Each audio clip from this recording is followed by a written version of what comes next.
Hello दोस्तों, मैं Himanshu Singh CC with प्रयागी से। दोस्तों, पिछले वीडियो में हम लोगों ने भारत के मानसून में के बारे में देखा था।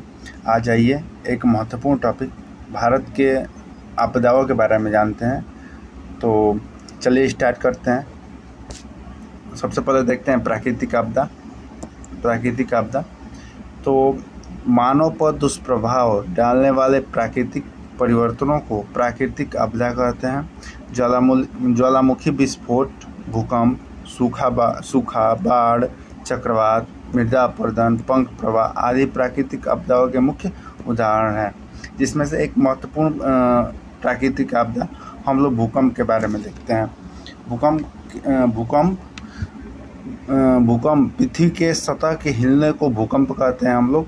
यह पृथ्वी के स्थलमंड में ऊर्जा के अचानक मुक्त हो जाने के कारण भूकंप आता है, जिससे पृथ्वी की सतह हिलने लगती। इसे ही वैज्ञानिकों द्वारा भूगोलवेत्ताओं द्वारा भूकंप की संज्ञा दी गई है। भूकंप तीव्रता के आधार पर मुख्यतः हम लोग भारत के आधार पर पढ़ रहे हैं। इसको 4 जोन में बांटा गया है। सबसे पहले देखते हैं, सबसे अधिक विनाशकारी होता है भूकंप जोन 5। यह अति गहन तीव्रता के साथ आता है। इसमें जो भू क्षेत्र आते हैं वो भारत का 11% भू क्षेत्र आते हैं। इसके क्षेत्र देख लेते हैं हम लोग। समस्त उत्तर पूर्वी क्षेत्र, जम्मू एवं कश्मीर के कुछ क्षेत्र, हिमाचल प्रदेश, उत्तराखंड, गुजरात के कुछ क्षेत्र आते हैं, उत्तरी बिहार, अंडमान निकोबार द्वीप समूह के कुछ क्षेत्र आते हैं। चलिए नेक्स्ट देखते हैं, भूकंप जोन 4। इसमें जो क्षेत्र आते हैं वो हैं, यह कुल भू क्षेत्र का मात्र 18% है। ये भी इसमें जो क्षेत्र आते हैं वह है जम्मू कश्मीर, हिमाचल प्रदेश के शेष भाग, सिक्किम, उत्तर प्रदेश, बिहार व पश्चिम बंगाल का उत्तरी भाग, गुजरात, राजस्थान व महाराष्ट्र का कुछ भाग। चलिए नेक्स्ट देखते हैं हम लोग, भूकंप जोन 3 के बारे में देखते हैं, जिसकी तीव्रता मध्यम तीव्रता होती है। यह कुल भू क्षेत्र का 30% भाग पर आता है। भूकंप जोन 3। चलिए देखते हैं, इसमें जो क्षेत्र आते हैं वह है केरल, गोवा, लक्षद्वीप, पंजाब, मध्य प्रदेश, राजस्थान, झारखंड, बिहार, छत्तीसगढ़, महाराष्ट्र, ओडिशा, आंध्र प्रदेश, तेलंगाना, तमिलनाडु व कर्नाटक के कुछ भाग आते हैं। अभी हम लोग इसको मैप के माध्यम से भी देखेंगे कि कहाँ से कौन भूकंप जोन आते हैं, कौन से राज्य के क्षेत्र में। चलिए पहले हम लोग थ्योरी देख लेते हैं। सबसे लास्ट में देखते हैं भूकंप जोन 2। यह अल्प तीव्रता की होती है। यह कुल भू क्षेत्र का 41% भाग पर आता है। अर्थात भारत का अधिकांश क्षेत्र भूकंप जोन 2 के अंदर आता है, जो अत्यंत निम्न तबाही वाला क्षेत्र का होता है। यह देश के अन्य भागों में आता है। जो क्षेत्र भूकंप जोन 5, 4, 3 के अंतर्गत छूट जाता है वह भूकंप जोन 2 के अंतर्गत आता है। चलिए इसको मैप के माध्यम से हम लोग देख लेते हैं। चलिए देखते हैं, सबसे पहले भूकंप जोन 5 देखते हैं। यह जम्मू कश्मीर के कुछ भाग है यहाँ पे, फिर हिमाचल प्रदेश का कुछ भाग है, फिर उत्तराखंड का कुछ भाग है, फिर पूरा उत्तर पूर्वी जोन 5 के अंतर्गत आता है। फिर भुज का कुछ भाग आता है, यहाँ तक आता है यह। फिर यह महाराष्ट्र का कुछ क्षेत्र आता है, ठीक। फिर ये उत्तर पूर्वी राज्यों में आता है, यहाँ भी जोन 5 के अंतर्गत आता है। चलिए अब जोन 4 के बारे में देखते हैं हम लोग।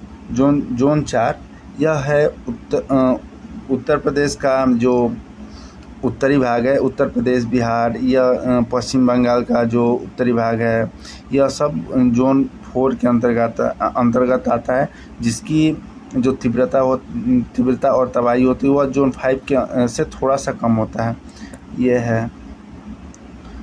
यह भी जोन 4 के अंतर्गत आता है। एक मिनट, यह भी जोन 4 के अंतर्गत आता है। ये सब चलिए नेक्स्ट देखते हैं हम लोग। अब इसके बाद यह है कुछ क्षेत्र, ये है गुजरात का कुछ क्षेत्र है।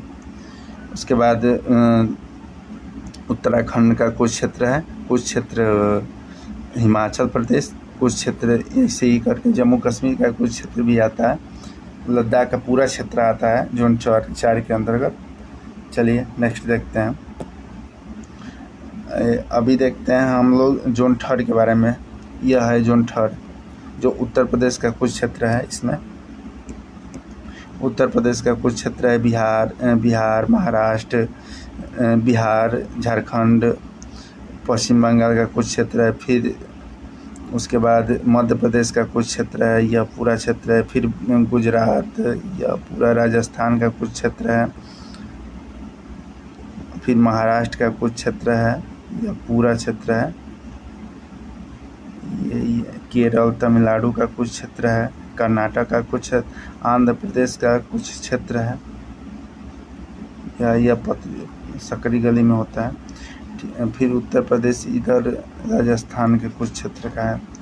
चलिए अब देखते हैं जोन 2 के अंतर्गत आने वाले क्षेत्र देखते हैं हम लोग। जोन 2 का है ये है जो पूरा नीले कलर की है, या हम लोग जो रेड कलर कर रहे हैं वो पूरा क्षेत्र जोन 2 के अंतर्गत आता है। जो पूरा भारत का भू क्षेत्र है उसका 41% यह है। यानी अधिकतर यह जो क्षेत्र है वो प्रायद्वीपीय पठार की, जो प्रायद्वीपीय पठार पर है, जो जिसको हम स्थिर प्रायद्वीपीय कहते हैं, अर्थात यहाँ पर हलचलें कम होती हैं। यह सबसे पुरानी प्रायद्वीप है, तो यहाँ पे हलचल कम होती है। नवीन पलित पर्वत ये इधर भाग पाए जाते हैं, यहाँ पे भूकंपों की सर्वाधिक मात्रा पाई जाती है। चलिए हम लोग देख लिए मैप के माध्यम से, आगे नेक्स्ट देखते हैं हम लोग। कुछ हम लोग तथ्य देख लेते हैं। इसको यहाँ पे कर लेते हैं। भारतीय मौसम विज्ञान विभाग की स्थापना कब हुई थी? वह हुई थी 1875 में। उस समय जो वायसराय था वो लीटन था। भारतीय प्लेट निरंतर गतिशील रहती है, उत्तर दिशा की ओर गतिशील रहती है।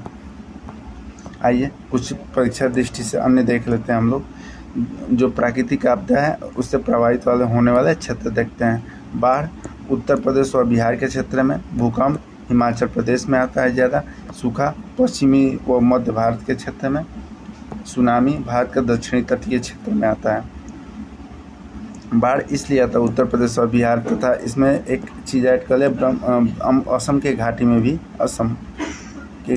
भी बाढ़ प्रभावित यह भी क्षेत्र होता है, क्योंकि यहाँ पे जो नदियाँ हैं वह सदावाहिनी नदियाँ हैं और वर्ष भर यह पर्याप्त वर्षा करती हैं। वर्ष भर यह अपने साथ जल ले आती हैं, तथा बरसात के समय या वर्षा ऋतु के समय यहाँ पर जो बड़े बड़े बांध बंधे हैं उनको खोल दिया जाता है, जिससे इस क्षेत्र में बाढ़ आने की संभावना ज़्यादा हो जाती है, या यह क्षेत्र बाढ़ से प्रभावित हो जाता है। चलिए देखते हैं नेक्स्ट। भारतीय मौसम विज्ञान विभाग एक एजेंसी है, पृथ्वी विज्ञान मंत्रालय के अधीन। यह क्वेश्चन पूछा जाता है कि जो मौसम विभाग है यह किसके अधीन है? वह पृथ्वी विज्ञान मंत्रालय के अधीन है। तो दोस्तों हम लोगों ने भारत के परिप्रेक्ष्य में भारत की प्राकृतिक आपदा देखे हैं। जब हम लोग विश्व का भूगोल पढ़ेंगे तो इसको अलग से, प्राकृतिक आपदा अलग से पढ़ेंगे, जो विश्व के स्तर पर देखेंगे। हम लोग विश्व के स्तर पर देखेंगे। अभी फ़िलहाल ये हम लोग भारत के भूगोल पढ़ रहे हैं, तो इसको भारत के स्तर पर देखते हैं। दोस्तों इसका PDF इसी के टेलीग्राम चैनल है वो, और CC विथ प्रयागी पर जाके आपको मिल जाएगा, तो इसको ज्वाइन कर लीजिए। यहाँ पर आपको नोटिफिकेशन में मिल जाएगा कि कब वीडियो पढ़ रहा है। या हम लोग तो भूगोल रोज़ पढ़ रहे हैं, डेली एक वीडियो जाता है। तो चलिए नेक्स्ट वीडियो में हम लोग कुछ इंटरेस्टिंग टॉपिक में प्रवेश करेंगे। फिलहाल यह जो वीडियो है यह आप लोग बताइए कैसा लगा। अगर अच्छा लगा होगा तो इसको वीडियो को लाइक करें तथा चैनल को सब्सक्राइब करें और तथा अपने दोस्तों के शेयर करें। तब तक के लिए नमस्कार, धन्यवाद।